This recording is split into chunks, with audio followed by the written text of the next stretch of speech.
So guys, I've got a problem very similar to I'm sure what a lot of you guys have. I don't really have a place to store all of my scraps. Now, like many of you have, and probably what you guys are doing right now is going around and looking at what everybody else has built and all of the ultimate wood cart builds that are out there on YouTube. And I myself have looked at about 50 of them. And this won't be the ultimate wood shop cart build, but this will be the wood cart build that fits my space. Um, so to give you some context, here's a little bit of the problem that I have. So not really having one set location or cart to store all of my material, it's been basically placed haphazardly across the shop, anywhere that I can find a spot for it. So where it fell is kind of where it landed. So hopefully with this project we can get a little bit more order restored to the shop. So please like and subscribe and continue to watch, and we'll get this build started.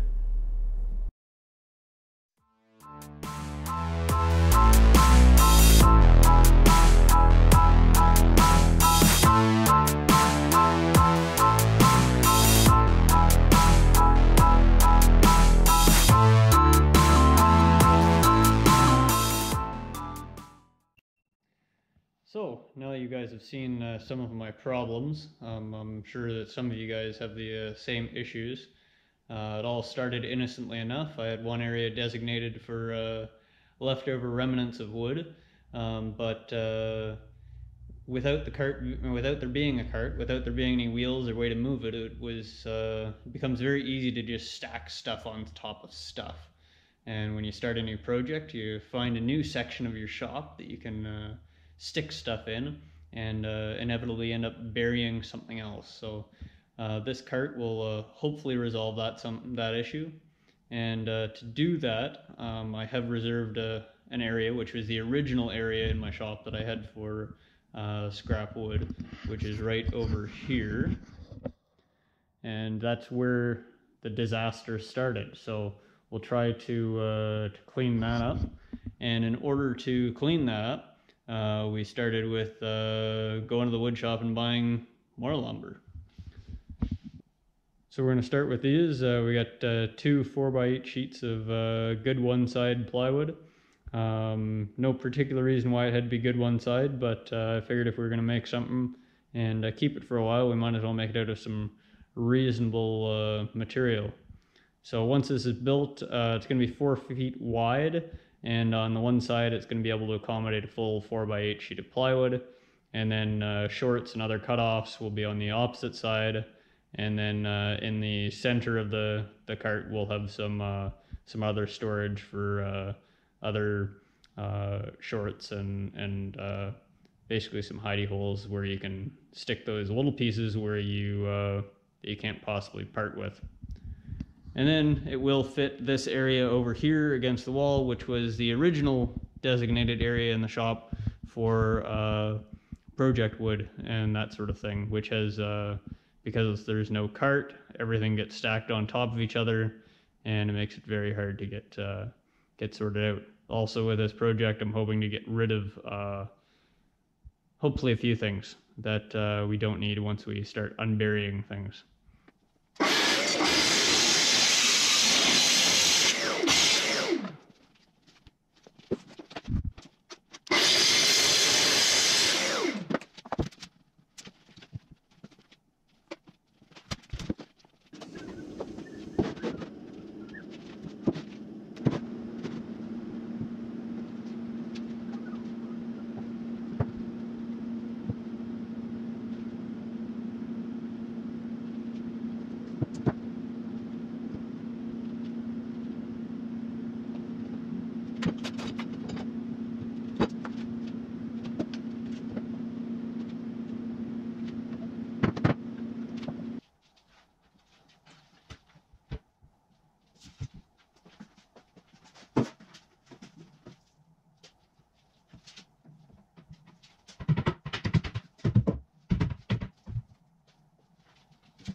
So here's what we got so far. So this is where you can kind of see the design take shape. So it is going to be just over 8 feet tall once the castors are on it, but we'll be able to put a 4x8 sheet standing upright and be fully supported up at the top there. But unlike a lot of the other carts that hold the sheets horizontally, it's not going to take as much space up in the shop. Down at the bottom on this side, where we're going to be holding the plywood, we've just got a 4-inch kick plate on there, just so that the plywood and other sheet goods don't slide out. And then on the other side here, we'll put a couple end plates on, but again, just a higher kick plate, just to secure some of the smaller sheets and cutoffs and that sort of thing that we got on this side.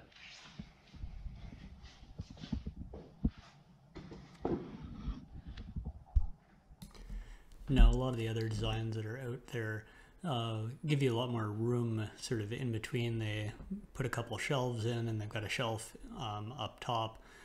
I've elected to go for a fairly narrow 5-degree slope on both and keep them as close together as possible. And the one reason for this is to provide as much space for sheet goods and for the small cutoffs on the outside rather than making the whole base significantly wider and allowing for storage in between. So this sort of narrow center area reduces that whole footprint that the cart is going to take up, and it'll fit really nicely up against my wall and right in the spot where I've got the racking already set up without taking up more footprint.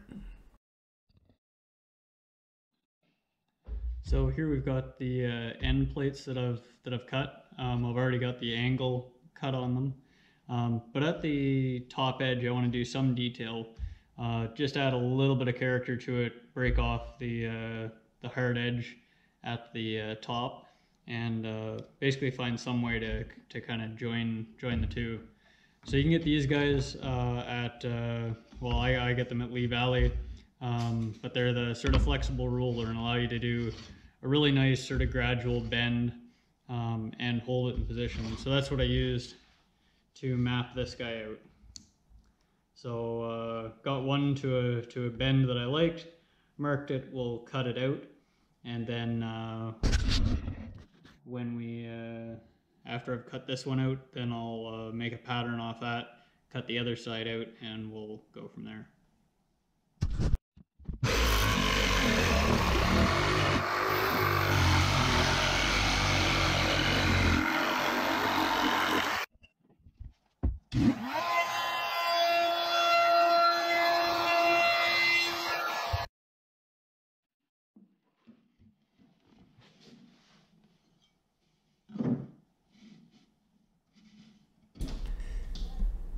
I've been using dominoes to connect all of the panels, and so here I am marking a reference line on both pieces of plywood that I will need when I go to cut the mortises.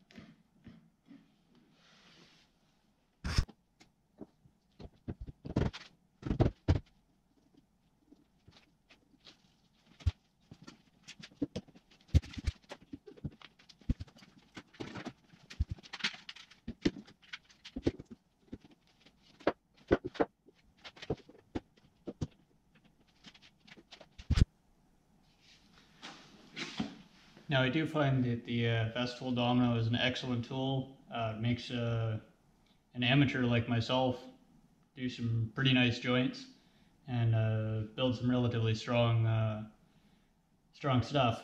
However, it is ridiculously quick and easy, and that's part of the problem with it. Doesn't require a whole lot of thought before you actually go and make a mess of things. And you know, the depth adjustment, for one thing, is something that can be very easily forgotten about, and has been done several times by myself. And you find yourself quickly plunging all the way through your 3/4 inch plywood. So with this one, I'm going in 15 millimeters into the face of the plywood, and I'm going 25 millimeters into the side of the plywood. So depending on which way I'm going, I got to adjust that, and then I'm also adjusting how wide of a cut I want. So the first setting gives you that tight fit, so that would be your first one off an edge, let's say. And then as you go down the panel, you can widen that up so that it gives you a little bit of play when you're placing it. If you do them all in a tight one, it's possible, but your fit is very, very tight. And if there's anything that you're off even just a millimeter in your spacing, by the end of it, you're out, a couple of millimeters, and then the panel just doesn't fit. Whereas if you go to the second level or the third width, then that gives you a little bit of play if you're off just a little bit in your measurements or increments as you go across your piece.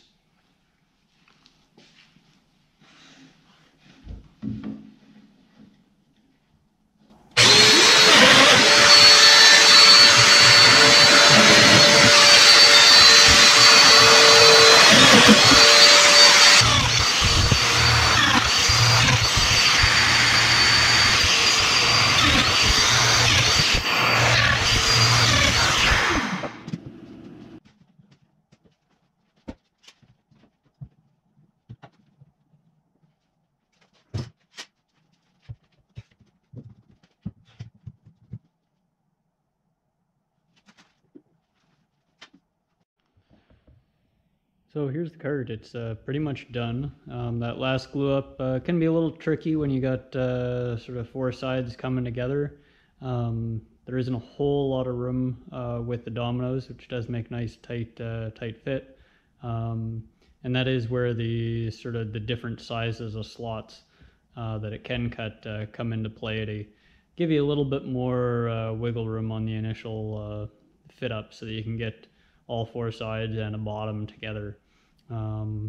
If they're all size on size, it's going to be very tough to try to get those all fitted, depending on the order of operations in which you choose to fit them up in.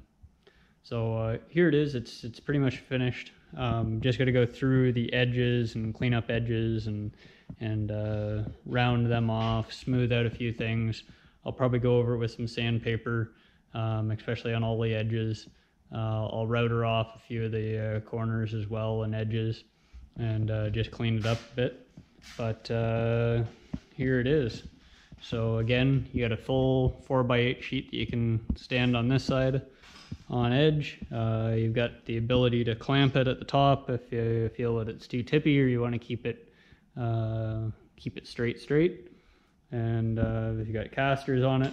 Now I did put the brakes on the side that the plywood is on, and the reason that I did that is because I figured that the time that I'm going to want to apply the brakes the most is going to be when I'm loading it with a full sheet of 4x8 plywood, and I don't want it to be rolling away on me as I press the plywood up. So they're all swivel castors, however the brakes are only on the sort of the plywood side of the cart, so that when that's facing out or facing whichever way in the shop and I'm taking a piece of plywood off or on, I've got easy access to the brakes on that side, and it's not going to want to turn or pivot on me.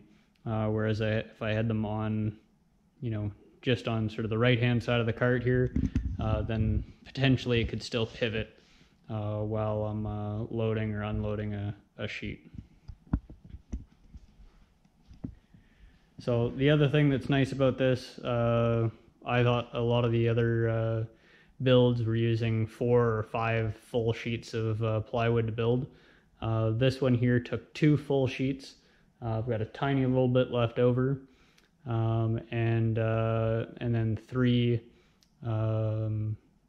I use 2x10s just or 2x4x10s just because I had them at the house, but 2x4x8s would be adequate for that, and there's 3 of those that you need. So overall, pretty economical, fairly compact, and worked well for guys I think that are working out of their garage. And there you have it, guys, my version of the lumber storage cart. So if you did enjoy this video and gave you some good ideas for your build, please give the video a like, and we'll see you next time.